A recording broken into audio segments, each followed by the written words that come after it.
बिल्कुल आपको बता दें कि महंगाई की मार से संगम नगरी प्रयागराज भी अछूती नहीं है। यहाँ भी सब्जियों की कीमतों में आग लगी हुई है।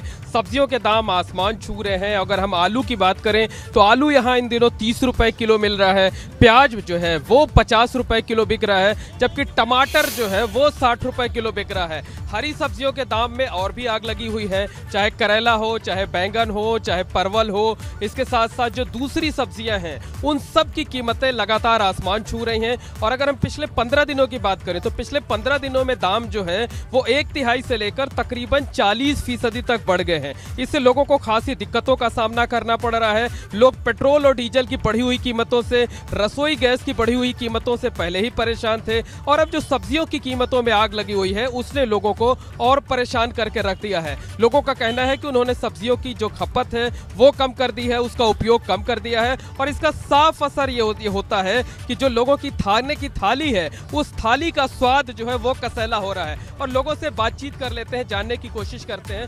बताइए, सब्जियों के दाम बहुत ज्यादा बढ़ गए, किस तरह की दिक्कतें हो रही हैं? बहुत दिक्कत, काफ़ी दिक्कत है। चटनी से काम चला जा रहा है, अचार से काम चला जा रहा है।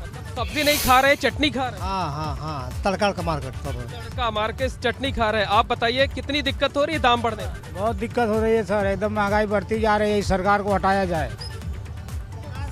साफ तौर पर समझा जा सकता है कि जो लोग हैं उन्हें खासी दिक्कतों का सामना करना पड़ रहा है, खासी दुश्वारियों का सामना करना पड़ रहा है। और लोग उसकी वजह ये मानते हैं कि जो पेट्रोल और डीजल के दाम बढ़े हैं, कई जगहों पे बाढ़ का असर था, और साथ ही साथ जो है बारिश की वजह से, ज्यादा बारिश की वजह से फसल खराब हो गई है। इस वजह से लोगों को दिक्कतों का सामना करना पड़ रहा है। सब्जियों के दाम आसमान छू रहे हैं, और जो जानकार है, जो सब्जी के दुकानदार हैं, जो कारोबारी हैं, उनका कहना है कि फिलहाल अगले 1 महीने तक कोई राहत मिलने की उम्मीद नहीं है, बल्कि दाम और बढ़ सकते हैं। यानी लोगों की मुश्किलें और बढ़ना तय है। नवंबर के दूसरे हफ्ते के बाद जब सब्जियां नई बाजार में आएंगी उसके बाद ही कीमतें कुछ कम हो सकती हैं।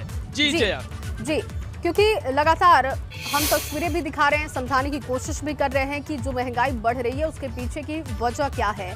मोहम्मद मोइन, आपने कहा कि जैसा कि लोगों से बात करने के बाद ये पता चल रहा है कि त्योहारी सीजन तो है, लेकिन घर में खुशियां नहीं हैं क्योंकि महंगाई बहुत ज्यादा है।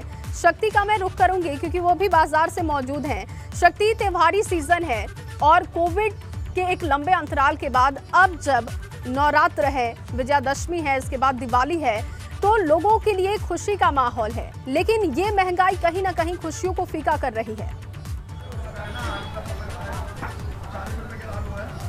देखिए, बिल्कुल आपने सही कहा कि ये जो महंगाई है वो त्योहारी सीजन में जो खुशियाँ आती हैं उसको फीका कर रही है। तो कहीं ना कहीं जिस तरीके से जो महंगाई है दिन पर दिन बढ़ती जा रही है, उसको लेकर जो लोग हैं वो बहुत चिंता में हैं। जो गृहिणियाँ हैं उनका बजट बिगड़ चुका है, रसोई का बजट बिगड़ चुका है। तो आप खुद ही सोच सकती हैं कि किस तरीके से जो महंगाई है इस समय जो चरम पर है वह बहुत ही ज़्यादा है। और जो महंगाई जिस तरीके से बढ़ती जा रही है, उस महंगाई को देखते हुए जो आम जो लोग हैं वो बहुत ही ज़्यादा परेशान हैं।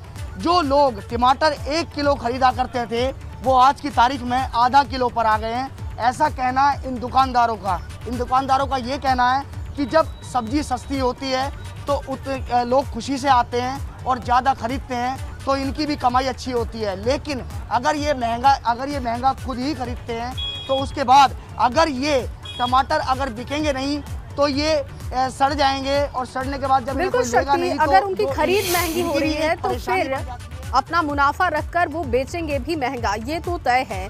और ग्राउंड पर जो तस्वीर हमने आप लोगों के जरिए अपने दर्शकों को दिखा दी, उससे तो ये साफ है कि कहीं ना कहीं अभी ये महंगाई की मार और बढ़ने वाली है। बहुत शुक्रिया आप तीनों का तमाम जानकारी के लिए।